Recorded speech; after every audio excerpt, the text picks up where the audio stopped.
Hoje é celebrado o Dia Nacional da Consciência Negra. E assumindo o nosso compromisso com a diversidade, nós começamos hoje uma série de entrevistas sobre a realidade dos negros e das negras no Brasil. E a nossa primeira entrevista é com a Érica Costa, que é cientista social e também faz parte do coletivo Rosa Parks, da Universidade Federal de Goiás. Boa noite, Érica. Obrigada pela presença. Boa noite, eu que agradeço.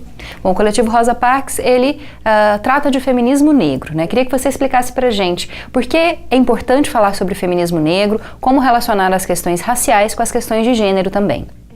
Atualmente, o feminismo negro está na pauta do dia, As mulheres negras no Brasil, elas estão na base da sociedade. Então, refletir sobre o feminismo, sobre as questões de gênero e raça, é trazer essas questões, fazer uma certa denúncia social sobre esses problemas, E, ao mesmo tempo, trazer o resgate, das mulheres, do nosso valor e também o valor da cultura afro-brasileira, que é muito importante.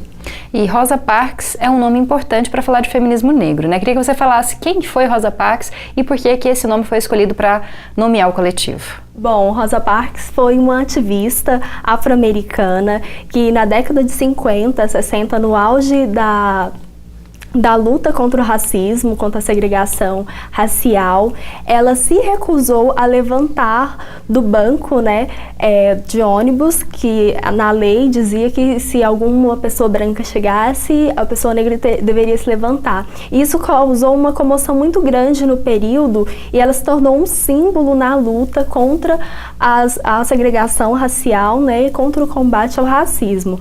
E o nome do coletivo tenta trazer a homenagem, o resgate desta heroína, que por vezes não é tão conhecida, e ao mesmo tempo pensar a questão da resistência. Esse ato dela não levantar-se diz muito sobre a nossa presença de resistir às questões diárias, enfim.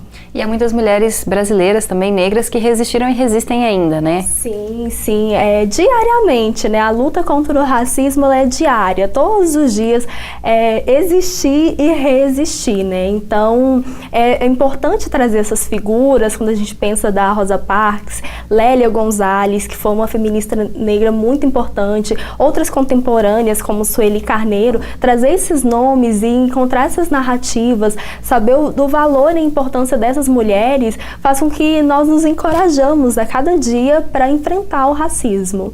Mas já que a gente está falando de um coletivo que está dentro da universidade, a gente até falou no primeiro bloco sobre a representatividade dentro das universidades, que só 16% dos professores das universidades são negros. E se a gente for pensar nas mulheres, elas ainda são menos do que os homens, Como falar disso nesse espaço acadêmico, como falar da representatividade, qual que é a importância disso e o que se deve essa disparidade tão grande nesse universo acadêmico?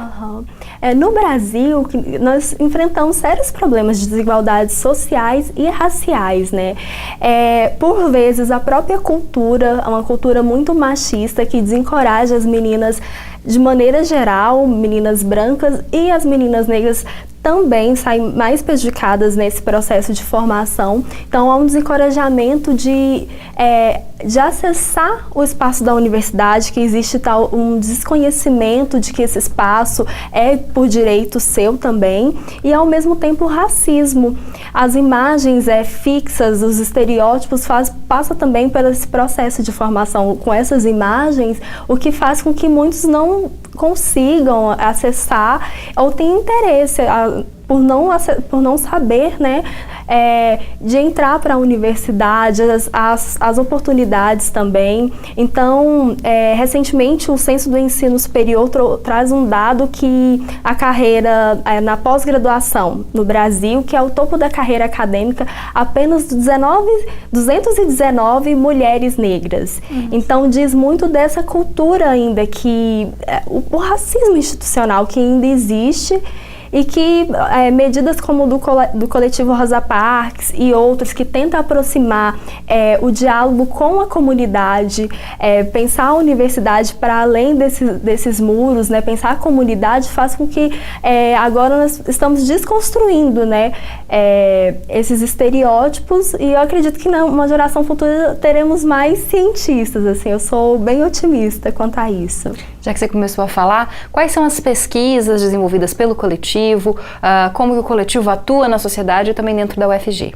Bom, são pesquisas variadas, não só dentro da temática de gênero, de raça, sexualidade, etnia, direitos humanos, imigrações, então são várias temáticas e que colabora nessa desconstrução, na produção do conhecimento mesmo, na desconstrução de uma narrativa hegemônica, oficial, trazendo uma nova perspectiva, embora por vezes os dados tentam nos desanimar, né? Mas ao mesmo tempo essa produção que é científica, baseada em dados, em uma qualidade, serve também como amparo para a produção de políticas públicas, né? Então, os gestores têm aí acessar essas pesquisas para construir políticas públicas de inclusão social. Então, eu vejo a importância nessa perspectiva da produção do conhecimento e, ao mesmo tempo, a aproximação com a comunidade, né? Fazer eventos em escolas públicas, na periferia, o próprio movimento mesmo, da gente estar se reunindo e confraternizando também, criando laços de solidariedade, também fortalece a nossa permanência aqui na universidade.